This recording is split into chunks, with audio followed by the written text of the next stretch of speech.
What's up, everybody? This is the NFC East Reactions and Updates show here on AFTERBUZZ TV. We got Week 11 in the NFL coming up for you in just a second. You're tuning into the destination for TV superfan discussion, AFTERBUZZ TV. And now, let the buzz begin. What buzz is beginning for me today? The buzz of realizing that my team is probably not going to the playoffs, and this is a tragedy to me. We're gonna get to you. You know what? Wow. We're gonna get to you, Eagles fan. Let's hold the silence for a second. You're lashing out, and I respect I am that. lashing out. That's how you're dealing with your pain. Yes. It almost got real crazy for a second. It was just me and Steve at first, and now we have a new host joining us for tonight. We will get to Evan. Yes. But it was almost a Cowboys Eagles rundown once again, a recap of Sunday. But we're gonna get to all of the NFC East games from this week, Week 11 in the NFL to kick it off. My name is Jenna Bussiere. You can find me on Twitter at Jenna_Bussiere. We got our Eagles and Redskins in the house. Representing Philadelphia Eagles, I'm Steve Kaufmann. You can find me on Twitter at Steve Kaufmann. That is Kaufmann. Hello, my name is Evan Mack. You can find me on Twitter at Evan Mack Lish. And skins, man. Yeah. Yeah. It happened. We'll talk. That's usually, I feel like that's a pretty Skins thing to say. Yeah. Kind of feeling like that after the Cowboys game on Sunday as well. So Evan filling in for D'Angelo on the Skins tonight to give some commentary. We are missing Josh, but we will go over that insane Chiefs-Giants game. I'm looking forward to talking about that, actually. I actually enjoyed watching it in a weird way. We kind of brushed on this. This game was so ugly, but so entertaining at the same time. Like, what Giants? Yeah. It's one of those games where it's like it's terrible if you're paying a lot of money and sitting outside in the cold, but if you're at home drinking some cocoa, nestled up. Oh, it's all good. Oh yeah. Why not? I had a good time. All right, guys. First thing on the rundown tonight, we're gonna talk about Sunday. The primetime game against the Cowboys and Eagles, not because I want to, because I have to. If I had it my way, I would just kind of leave this in the past. This was very embarrassing showing, and I feel like it was a little bit of an exposure of the Cowboys team not being able to bounce back from their injuries and not having the depth that a lot of other teams do have. I mean, we saw Seattle hung with the Falcons after missing Cam Chancellor and Sherman. We see the Redskins had 5 starting offensive linemen missing, and they were still able to at least sufficiently enough protect the quarterback. But we're missing Tyron Smith, Zeke Elliott, Sean Lee, and Dan Bailey, and we just crumble. Before we get into the actual game, how are you doing? How are you feeling? You lashed at me earlier. You lashed out at me earlier. I feel better today. I was on the up and up until I walked in and saw a Wentz jersey. It kind of made me tap back into the Sunday night feeling. Flinging that football. He is flinging that football. I was telling you before, I was expecting this kind of a game. I was expecting a blowout. The way that we played against Atlanta, I wasn't really expecting our offense to magically, within 1 week, be able to put up numbers against an Eagles defense and keep up with the Eagles' dynamic offense. You're probably expecting their defense to do a little better, and I was also not expecting their offense to do this poorly, as was proof that I started Dak Prescott in my fantasy league and lost this week. Yeah. Put up like a season high up against someone else who put up a season high and then lost by 3 points. Quarterback play. And Dak Prescott had -6 points. I'm not bitter at all. It's interesting though, as far as the Cowboys go. It's when you guys are rolling, you guys are rolling. You know, injuries happen to a lot of teams. You guys have problems with adjusting. I think a lot of the Zeke controversy and stuff like that, it does hurt teams. You know, as much as everyone's saying, oh, it's not a big deal. We have like 4 running backs. It's all good. Our offensive line's amazing. But I think it actually hurts you guys with the distraction, and then you lose them, and now you're like, okay, now what do we do? I think you're absolutely right in the sense that it's not missing Zeke from a talent standpoint. We have players in the backfield. Yeah. As you know, Alfred Morris was a G on the Redskins. He's not chopped liver now. No, absolutely not. And he ran very well. It's the entire mentality that goes with missing Zeke. It's like the offense feels deflated. Yeah. They don't know how to bounce back. We're not calling the same amount of plays for the run. And it seems like they just have a lack of faith and confidence in the run for no reason. Like, you don't have to put all your eggs in the Zeke basket. We have plenty of other guys. You still have Darren McFadden, who is inactive. And he didn't figure that out until 3 hours before kickoff and was absolutely shocked. My goodness. He was shocked by this, as he should be. Rational Cowboys fan, this is new for me. Yeah. I don't even know what to do right now because you're a Philly fan.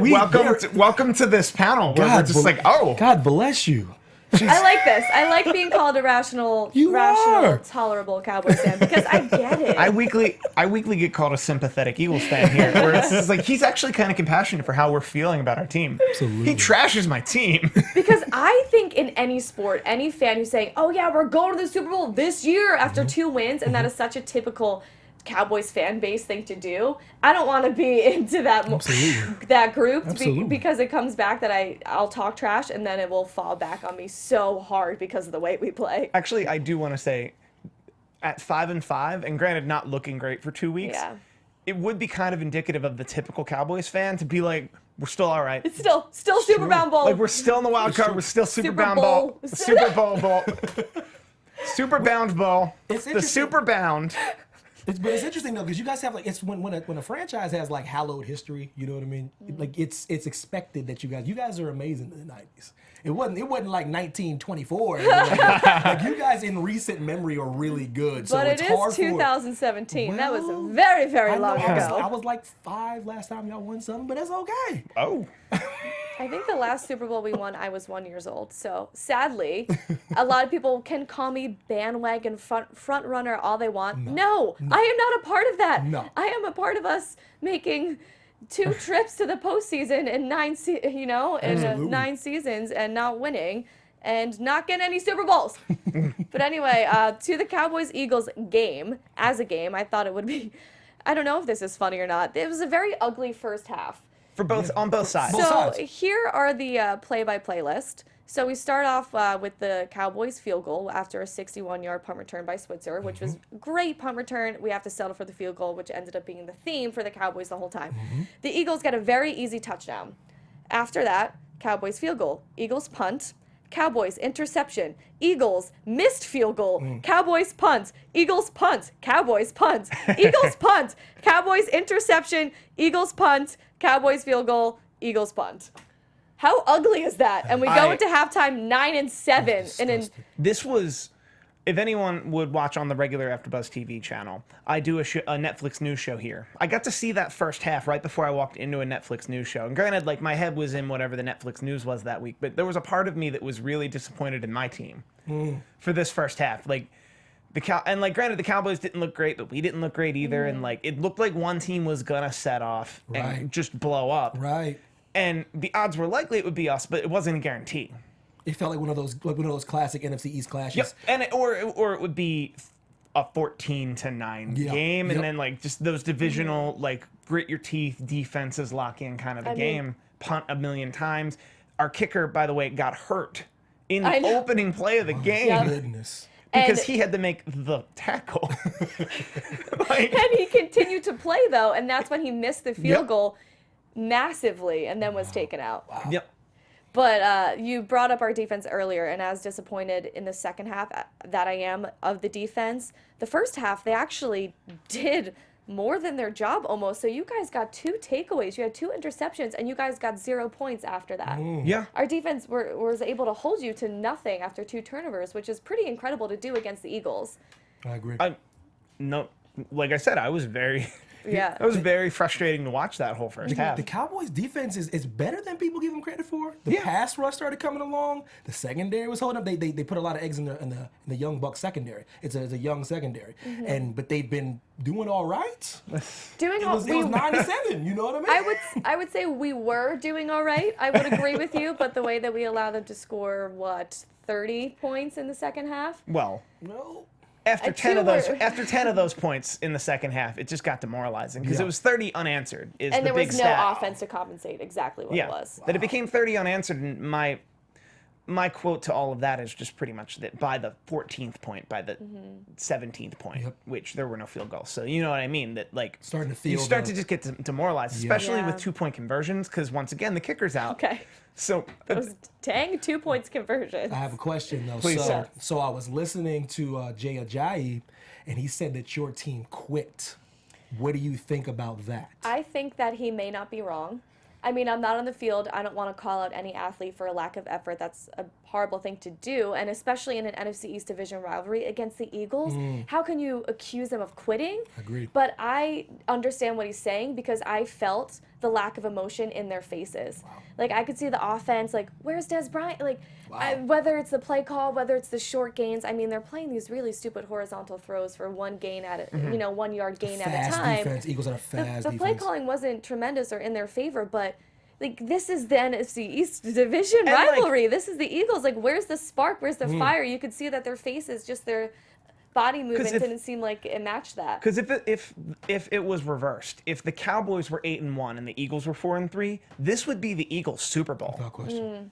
To make the Cowboys 9-2, or to make the Cowboys 8-2. Without question. Exactly. Yes, I know, Like all we could help exactly. is that's a home game. Like that would be it. That would be the Super Bowl. That would be the whole season. And that's why I'm almost questioning, not that it's Dak, there was a lot of Dak things that happened in this game, but maybe the lack of the intensity of that rivalry for him wasn't there, because these are 2 sophomore quarterbacks. true. So maybe Wentz and Dak just don't have that same feud for each other And yet. Jay But Ajayi hopefully just- after Sunday, it spruces it yeah. up a little bit Well, more. and also yeah. that statement coming from Jay Ajayi is a statement specifically aimed at the defense, because that's who he was staring Without down. question. That's who he stared down That the was a first shot. half and probably didn't know what he was going to do. That was And a then on the shot. second half, nobody was touching him. He was just going along like. And we do have Jay Ajayi's breakout 71-yard run to play. But first we have on our list of highlights the Barnett strip sack for the Eagles touchdown. Wow.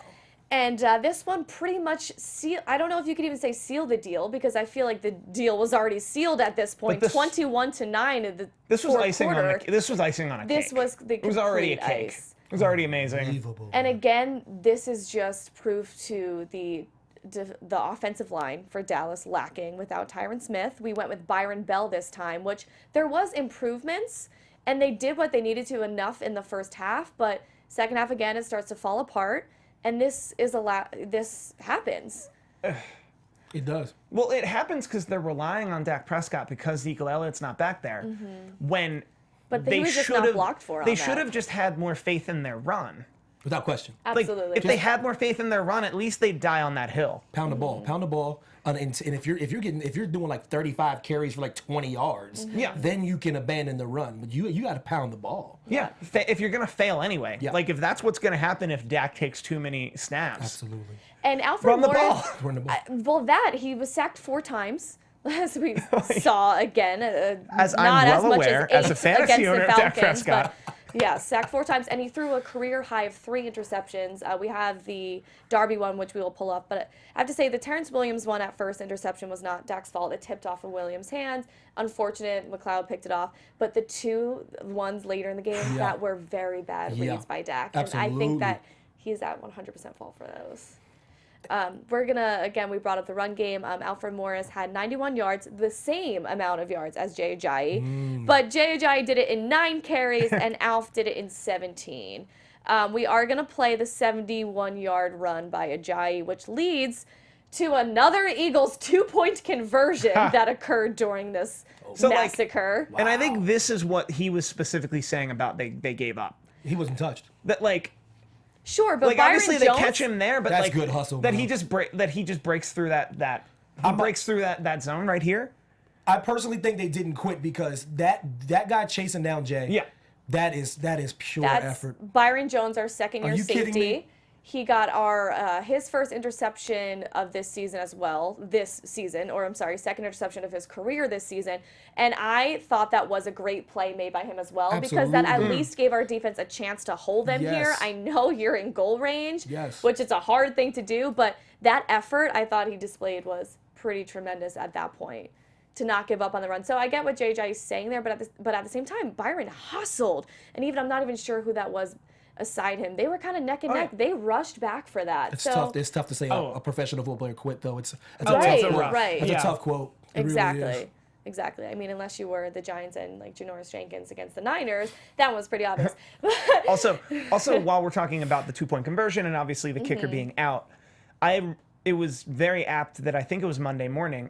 I saw a YouTube show on SB Nation called Chart Party, which is my new favorite, like sports-based YouTube show. Nice. And he goes Not into ours, Steve? Excuse me, you better correct that. He did just say that. Well, other than ours, like that's assumed ours. Then chart party. He did a really good job explaining why the kickoff that we understand it is stupid, and we shouldn't do it. Literally just start at a starting point. You mean like literally just come like Just start about the 20? Well, he talks a lot of, and he really goes in depth of like why it's stupid. And how many people get hurt, and like like touchbacks were moved to the 25 so that people don't get hurt. But the only problem is a touchback, people still make contact, so people are still getting hurt.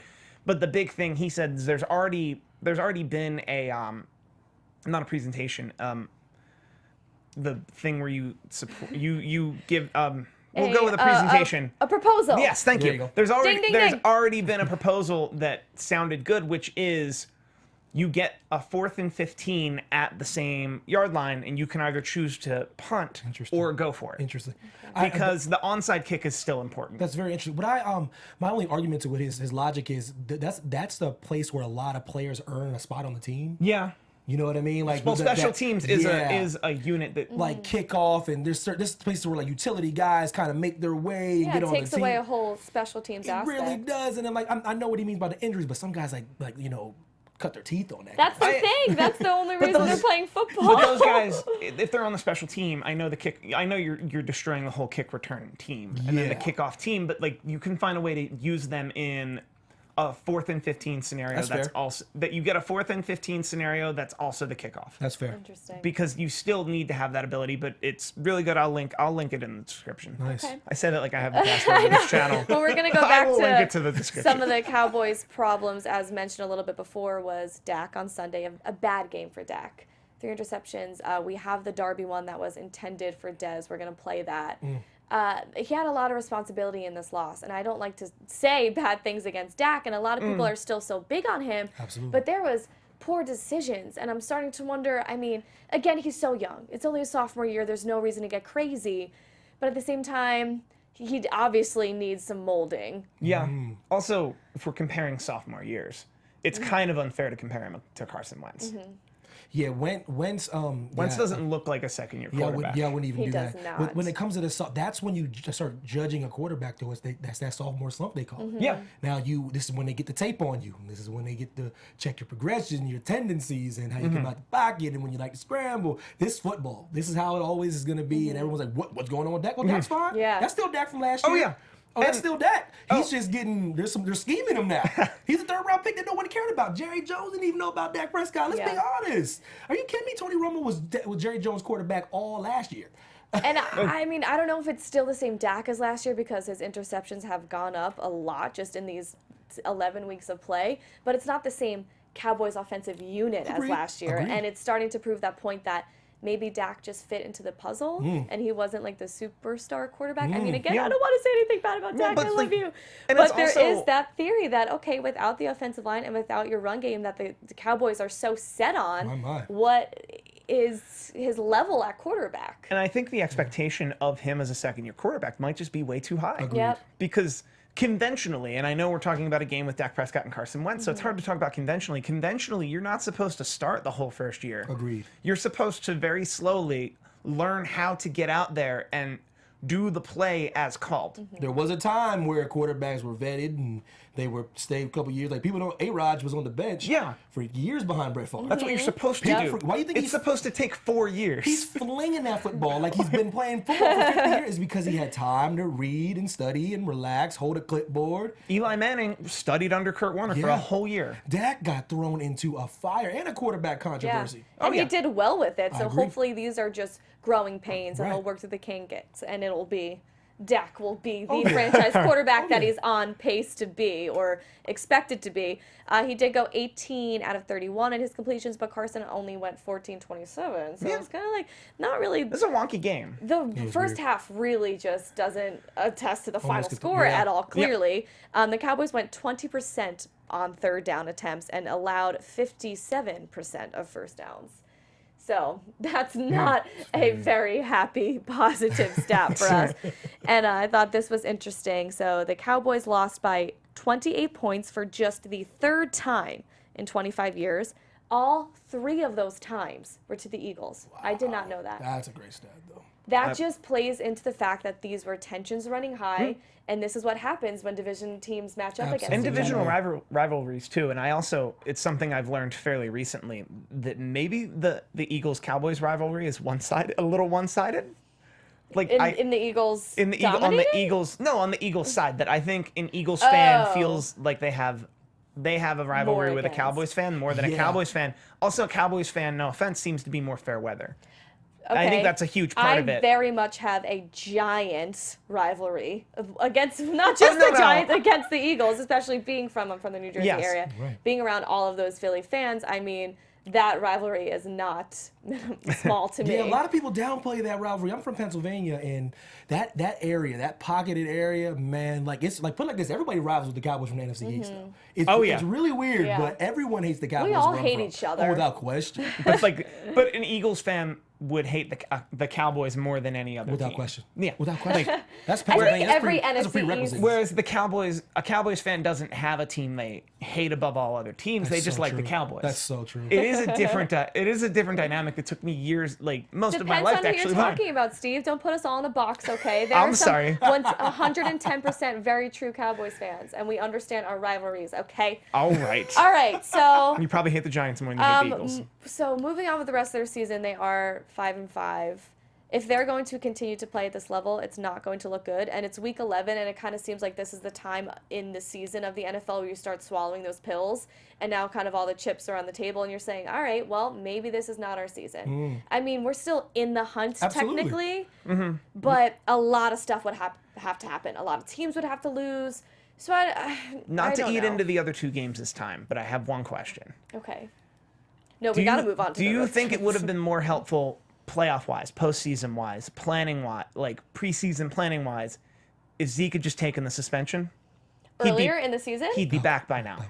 He would be back by now, but who's to say what at the start of our season would have been? It's very hard to go back in time the and very say we could have gone 0-5 then at this point. Agreed. Which I don't think we would have. Exactly. That's how I feel too. That I think they may not have had as many wins, but they would have had wins without Zeke. Yeah. And now Zeke would be similar to how that interception or that fumble were icing on the cake. Zeke could have entered a team that had 4 or 5 wins. Yeah, and then icing on the cake. Yeah, when Tom Terrific, when he served a suspension right off the bat, right out the gate, took it as a rest, took it as a vacation, went to Europe, hung out with his wife, chilled a little bit. And was ready to go. 4 games are over. He was bright-eyed and bushy-tailed.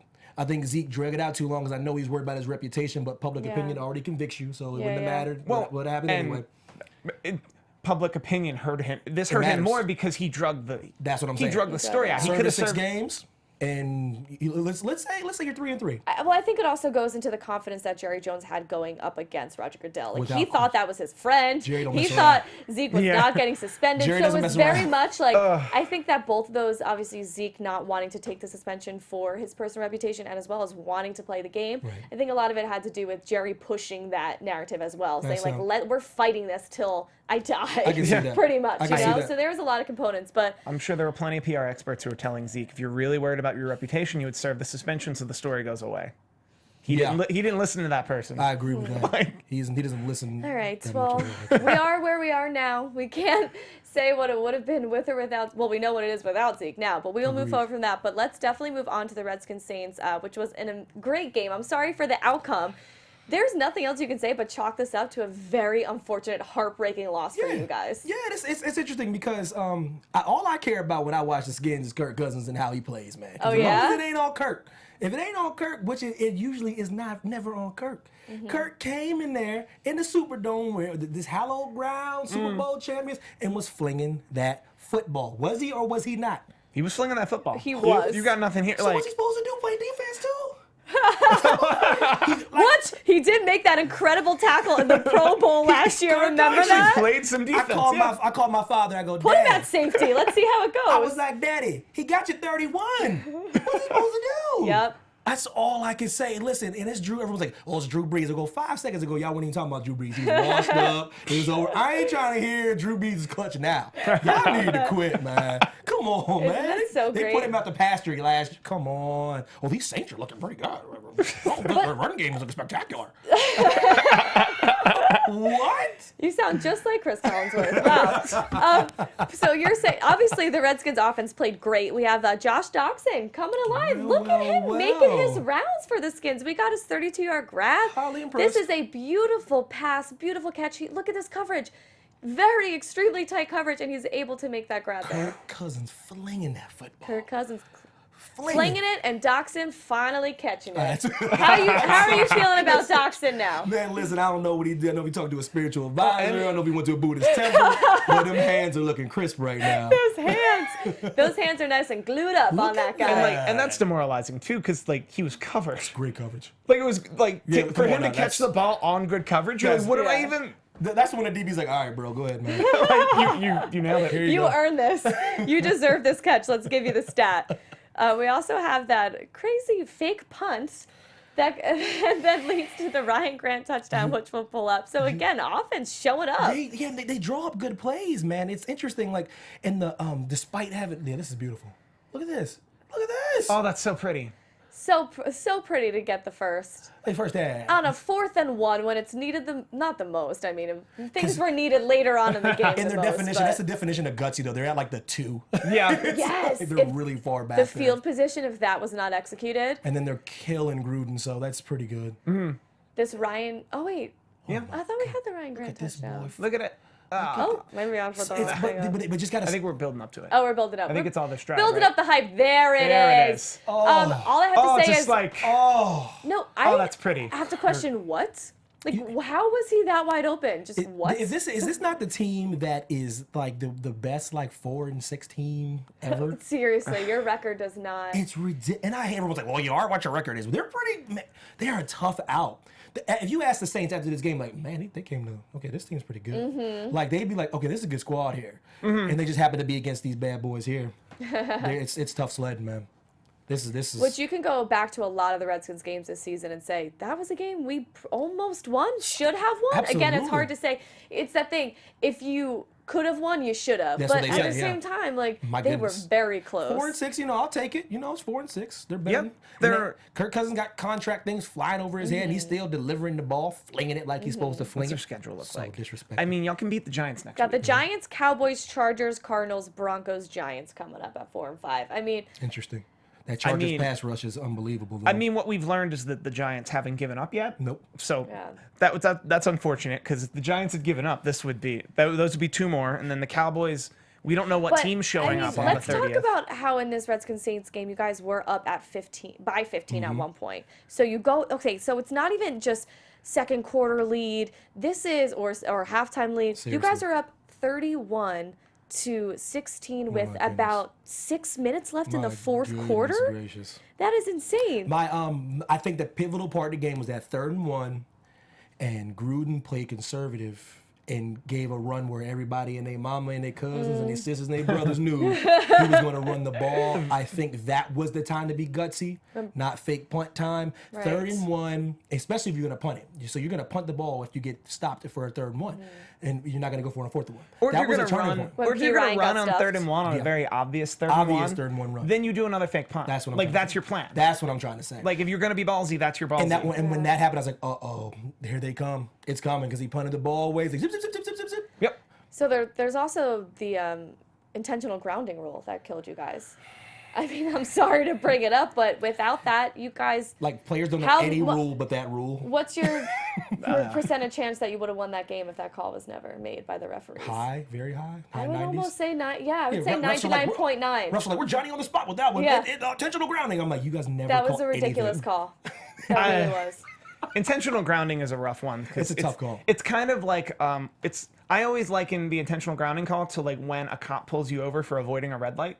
Yes. But like, how are you Yes. speaking for my intentions, sir? Yeah, and the football rule, Like- football rule is always How do you interesting. know what I was really Okay, going to do? I may have been checking the time of this Best Buy, It's so true. It's so crazy. It's but like I you're may so- have happened to have avoided a light. If you're out of the pocket, but it doesn't get to the line of scrimmage, it's intentional grounding. If you scrim out of the pocket and there's a receiver within the area, it's not intentional grounding. If you're going crazy and you throw it backwards and it's not, it's Yeah. like their rules for intentional grounding are absurd. because And it it's- has the worst consequences too. You guys lose it down, you get pushed back 10 yards, then you have Loss the of runoff down clock. and 10 yards and, And a 10 runoff. yards and a runoff. So what can we do here? Basically, what we do is give Kamara the ball for a touchdown catch, which we have queued up. We got it queued up. So the intentional grounding leads to the Saints bringing you into overtime and then eventually getting the win. That pocket. Which again, if he had dropped that, God. Could we be honestly? if He had like 3 opportunities to drop that. if Drew Brees' pocket was any cleaner, that dude could have baked a cake. that was some. That was pocket. that was just Superdome magic you that this kidding me? happened right here. Drew Brees. He's got his keys in there. He's got his cell phone. Like, he's got everything in that really pocket. did. He called his wife, said, "Yo, I'm coming over to see the kids in a couple minutes."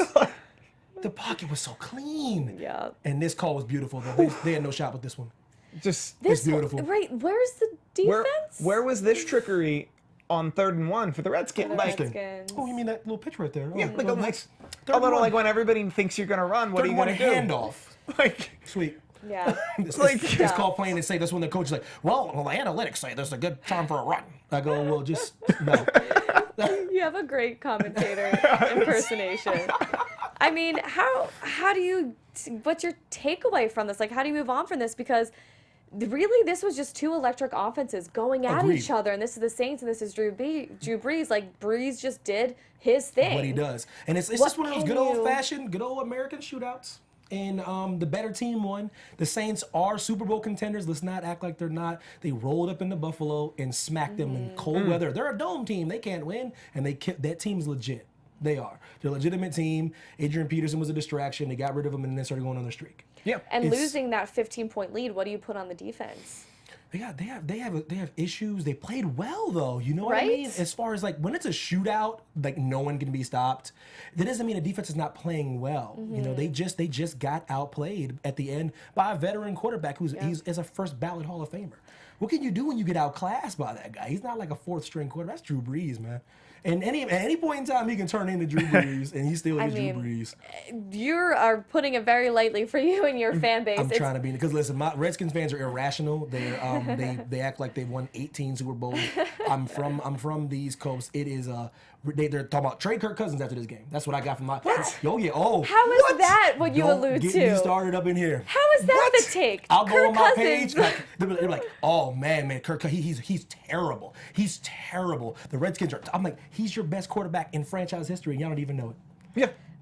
He's the best. And y'all have had some good quarterback. Yeah, Like, he's the best quarterback. He already set the single season passing yards last year in franchise history. Kirk has pretty much never gotten the praise he deserves No. from the fan base, from the front office, from Washington. Let him go. I always say he let him go. deserves better, Kirk. Oh, no, send him to Jacksonville. Send him to Denver. They'll appreciate him. Let's see if he would like Jacksonville. Jacksonville's So, already going to get Eli, though.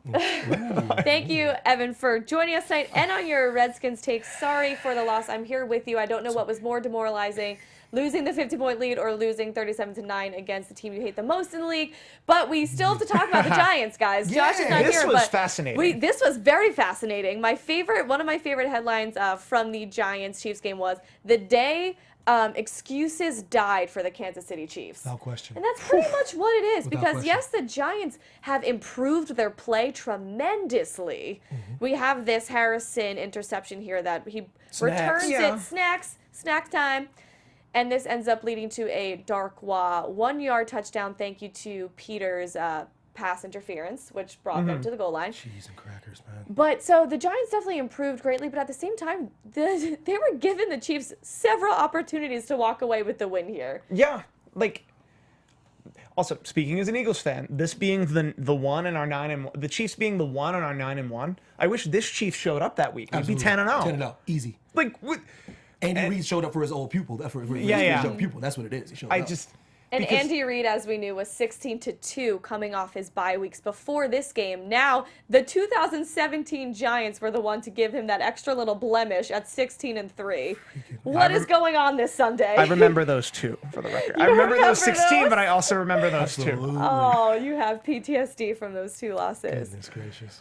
Yeah, but so like I was saying, the Giants had 7 drives in a row that ended in a punt or on downs. They had this crazy 4th down trick play that they didn't convert.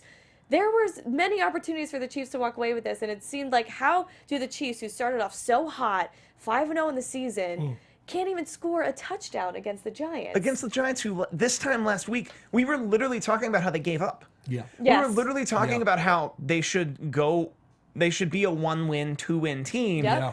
and play for the first round. And like, I'm kind of upset Josh isn't here because I think Josh's take would be like they're not even losing right. Right. That they're Well, beating the Kansas City Chiefs in so, overtime. Like they yes. don't want it. Kansas City doesn't want it. don't. Yeah, you have Like, such a what good are we point. even doing? They were clearly giving up, and that's why I want to bring this to attention. Apparently, McAdoo held a meeting, which he said was a brutally honest team meeting in which mistakes and lack of effort plays were shown. So he put them up and he called people out one by one, showing the lack of effort, which we have done on our show. We've seen Janoris Jenkins have 2 arms on some guy's shoulder and somehow lets him run for 30 I feel like yards he for just a touchdown. showed our show, maybe. Eli Apple's standing there, like, yeah, maybe he just pulled up our McAdoo just YouTube pulled up link. our YouTube channel. Just like, And Jackrabbit, But- man, I don't know. So he did have a meeting where he called people out, and it seems like that was pretty effective. Could you say? It's too little, too late. True. But effective nonetheless. yeah, and also I guess that shows how McAdoo. Some leaders build people up, other leaders tear people down so they can build themselves up. It sounds like McAdoo is that second one. Yeah, and whatever gets you there, guys, it's too little, too late with this team. And the thing about it, this was a vaunted defense. Now they're like 31st or 32nd in the league. They're but probably top 10 going into But they're the season. still good, and that's what people forget when you saunter into a game. You saunter into the Meadowlands. The Meadowlands is rough. I don't know if anybody out there, you AFTERBUZZ I've people, been there. It's rough in those I've streets. been there for a Redskins I'm trying to Giants tell game. you, It wasn't that rough. So, I'm like, it's swirling winds, it's murky, it's cold, it's wet. weather-wise. That's what I mean. Absolutely. Oh, that's what I mean. And, it's And Giants very- fans aren't like the best people. Like and they're not. nasty. I love them, but they're nasty. And you get there and you're like, this place is kind of okay. All right. But again, it comes with our division. I've been to FedEx Field. I've So been to have I. MetLife. Yeah. Everybody, They're gritty are- and they're going to be mean to you. absolutely. But like speaking as someone who's been to Veteran Stadium and has also been to Lincoln Financial Field is like head and shoulders better of Yes. an environment. Absolutely. Where it's a positive environment to Yes. be negative So- about. It's a positive environment to Eagles fans. Listen, Okay. I'm from Whereas- Pennsylvania. We're okay. We're rough around the edges. Whereas MetLife Stadium or Giants I will Stadium never always go will to feel Link. like that. Will always feel like Veteran Stadium of Agreed. just like it's just this not welcome place. Yeah, it's true, and it's one of those things where and they showed up. The Alex Smith like historically struggles with when it gets colder. He really does. Okay. You can call it what you want to call That's it, a but he fun does. You can fact. just look it up. He just struggles, and they're playing this interesting like cover 2 on Alex Smith, and he cannot find the holes in the defense. It's point blank period. If you watch him in the pocket, he's like patting the ball because they're playing this shadow coverage on him, and he's like, okay. Alex Smith had a very bad day. Yeah, He was he's- intercepted twice. The offense for the Chiefs just really couldn't get going. So then they tried to put in high school quarterback Travis Kelce, see if he could make some throws down the field. And we had that little attempt that we're going to show because it's too hilarious not to. He has a nice arm though. So this is, I guess, desperate times, Look at right? that tight So, spiral. Look at that tight spiral. like, You know what? The pass is great. The location is not. but like, why are you expecting that of him? Is my only question. When you're driving the field. To be their saving grace at a Like, what- 6-6 score with 4 minutes left in the fourth. Why Travis Kelce to be the Why guy? you're tight end? Like, I'm sure but it's your quarterback. Like he's the quarterback. Like that's his job to be Yeah. the quarterback. Why? Well, isn't this kind of don't- Andy Reid's thing a little bit to get a little fancy, pull some random plays? But not 6 to 6. Yeah, right. Like At desperate Not when you're times? tied with minutes left. Like, Yeah. this is bag of tricks. Like, I want to see this play work. When he did it against an actual NFL team. They were driving the football though. They were. It's not like they were stagnant. This is when they were actually making a couple first downs, and then all of a sudden trickeration. And Travis Kelce, bro, you know it wasn't there, bro. He's like, I'm never gonna get a pass. Like I'm flinging it up there. Let me just do this while I got the moment. Well, and like, let's be fair. Like, it wasn't awful. No. Like, it was a good throw, but he's up against.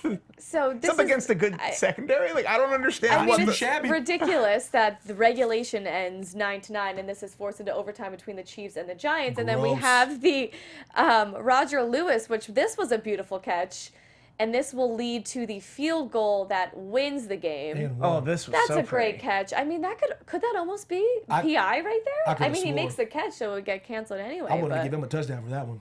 right? I would want to give him a touchdown for effort, but he clearly He clearly catches. That's another ridiculous football rule. He though. clearly catches the ball, but what it is the ball touches the ground here. Right. So that's where. Well, I saw that, and I thought 100% he did not make that catch, just upon speculation. Yeah. And Des Bryant didn't make the catch in Green Bay, but they zoomed in very close on this, and you do see that Lewis absolutely 100% makes the catch before. He makes the catch, yes. but then the ball hits the ground kind Ball of a game. thing. So that was Aldrick Rosas who made the field goal, and this dude has missed 4 field goals in the in 4 games in a row. Like, I would love to be a punter, but never a field goal kicker, because they say that's your only job, but it ain't easy, man. If you ever try to kick a football outside, it's rough, man. I can't even kick a 15-yarder.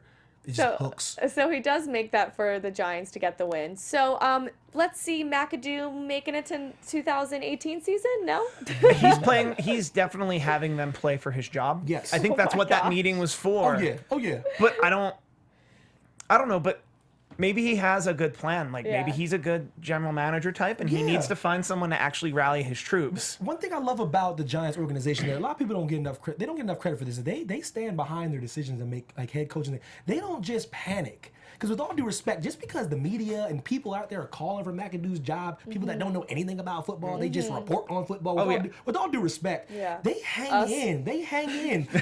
but we're not sitting up here talking about kidding. this guy should be fired because like they're like fire McAdoo. They've been saying it every week. Yeah. Like, but I love that the Giants. They hang. No, this is our guy. We'll hang in. but I'm not sure the players feel the same way. Listen, just from man, reading quotes, whatever. They're a few of them emotional, man. said, "Yes, we're playing for McAdoo. A lot of this is falling on him, and we want to make sure that people are respectful of Yeah. that." And then a few of them are like, "No, I'm not playing for the coach." Like there was players- actual a quote that said that. Some But, like, players that's- talk a little too much, if you ask me. Man. Well, yeah, I think- they need to play football, man. Let's be honest. There's a way Let's to be honest. evade that question. Yeah, If that's how you what feel. I'm trying to say. Yeah, I don't need you to do like because there's those anonymous quotes that were out by those guys. Yeah, anonymous. Why don't you say who you are? It's Yeah, yeah. anonymous, and you're talking about McAdoo. I'm like, I'm not a big fan of that. That's not good for morale, man. Also, I'm not a big fan of firing a head coach on week 10 or 11. Like, and that's Honestly. why it doesn't typically happen. honestly, Like, there's it's called I think it's called Black Monday for a reason. It's that day when like 6 coaches get fired. yeah, and it's gonna happen. I'm like, if McAdoo's one of them, cool beans. But they're gonna hang in for the end of the season. Oh yeah, for sure. like because what's the point? Like, And there's still 5 weeks left, so let's see if the Giants are continuing to make Right. this turnaround. And they got the Redskins next on Thanksgiving, Thursday they- night. So they that will do. be. Huh. I think they're going to pull out all the tricks for that one because, They do. again, it's the heated rivalry. I think it'll be a fun game to watch. my guy's gonna be flinging that football. You already know who I'm talking So about. we got 5 weeks coming up, and we will be recapping them all here for the NFC East games here on AfterBuzz TV. Evan, thank you so much for joining us. Thank you. You write a great commentary. Pleasure to have on. Well, thank you. Let everybody know where they can find you on Listen. social media. Listen, Instagram, Evan T. Mack. It's very simple. Listen, my name. Follow me on Instagram, please. I need more followers, man, for real. And I'm Steve Kaufmann. You can find me on Twitter almost exclusively at Steve Kaufmann. That is KAUFMANN. I do a lot of stuff here, and I'm going to be tweeting about it regularly. Thank you guys for joining us tonight. My name is Jenna Bussiere. You can find me on Twitter at Jenna_Bussiere. Hopefully next Tuesday when we meet, we will be discussing a Cowboys Thanksgiving win. But for now, let's move on, I guess, as much as we can. But thank you guys for joining us tonight. See you next time. Take care, guys. From executive producers Maria Menounos, Kevin Undergaro, Phil Svitek, and the entire AfterBuzz TV staff, we would like to thank you for listening to the AfterBuzz TV network. To watch or listen to other after shows and post comments or questions, be sure to visit AfterBuzzTV.com. I'm Sir Richard Wentworth, and this has been a presentation of AfterBuzz TV. See you later. The views expressed herein are those of the host only and do not necessarily reflect the views of AfterBuzz TV or its owners or principals.